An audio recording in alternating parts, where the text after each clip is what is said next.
kenapa sih dulu ibu yang ninggalin kita, sekarang ayah. Udah gak apa-apa, Pin.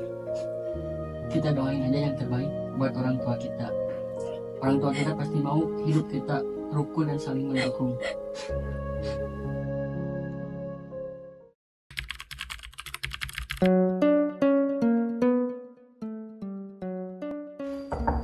Assalamualaikum.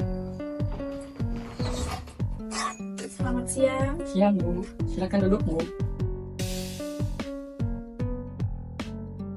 Baik, Pak Yudi dan Bu Pinkan. Perkenalkan, saya Novita Siti Rahmadani selaku lawyer yang diamanahkan oleh orang tua kalian. Di sini saya akan menyampaikan surat wasiat yang dibuat oleh orang tua kalian.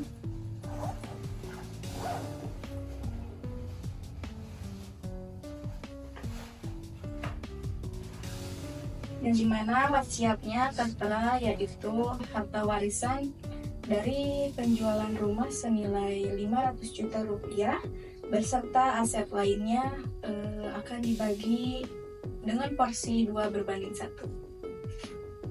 2/1. Bagaimana itu, Bu? Artinya 2/3 warisan akan diserahkan kepada Pak Yudi selaku anak laki-laki dan sisanya 1/3 untuk Bu Pinkan. Jadi warisan untuk Kak Yudi itu lebih besar karena dia anak laki-laki. Pin, ini bukan keputusanku, tapi ini keputusan dari orang tua kita. Mungkin orang tua kita pengen yang terbaik buat kita berdua. Tapi aku juga kan anaknya, Kak. Aku juga punya hak.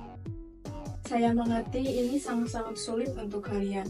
Tetapi ini amanah yang harus dijalankan dan harus dengan sesuai hukum.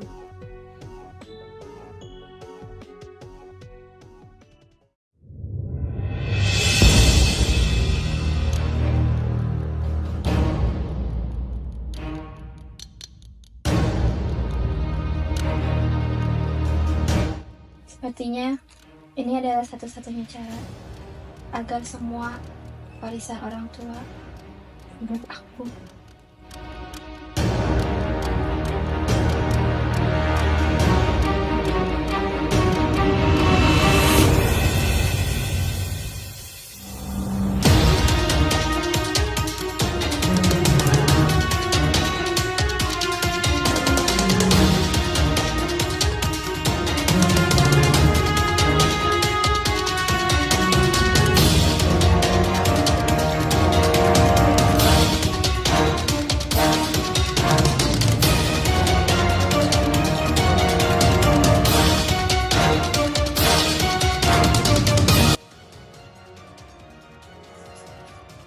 Gimana, Kak? Udah enak banget.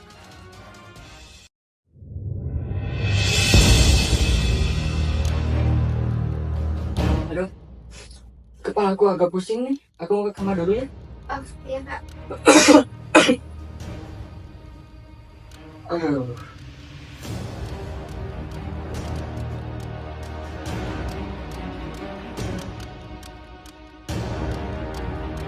Pak Yudi, apa yang terjadi?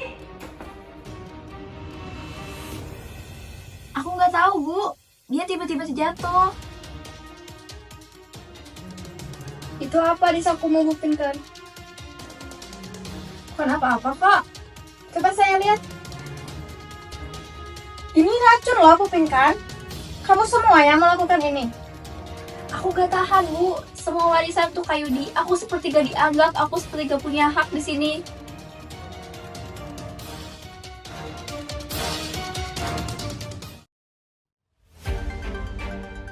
Pemirsa, sebuah tragedi mengenaskan telah menimpa salah satu keluarga di kota ini. Seorang wanita berinisial F berusia 20 tahun diduga menjadi tersangka atas pembunuhan sang kakak berinisial Y berusia 25 tahun. Menurut keterangan polisi, kasus ini dimulai dari pembagian harta warisan senilai 500 juta rupiah. Sang kakak, Y, mendapatkan 2/3 dari harta warisan, sementara F mendapatkan 1/3 dari warisan. Diduga, pelaku merasa tidak puas atas pembagian warisan tersebut dan ia membunuh kakaknya dengan mencampurkan zat berbahaya ke dalam minuman. Insiden ini terjadi di kediaman mereka tepat 1 hari setelah kematian sang ayah. Saat ini, pelaku sudah ditangkap polisi untuk pemeriksaan lebih lanjut. Tetap bersama kami untuk berita lainnya. Saya Karina Rengganis, pamit undur diri.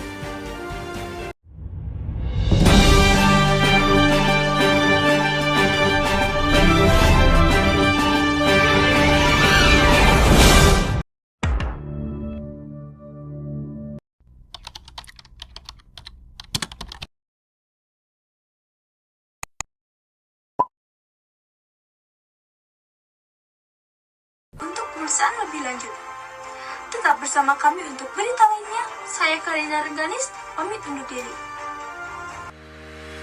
Melihat berita tersebut sangat miris sekali. Hal seperti itu seharusnya tidak perlu terjadi jika kita memahami prinsip dasar pembagian harta warisan dengan benar.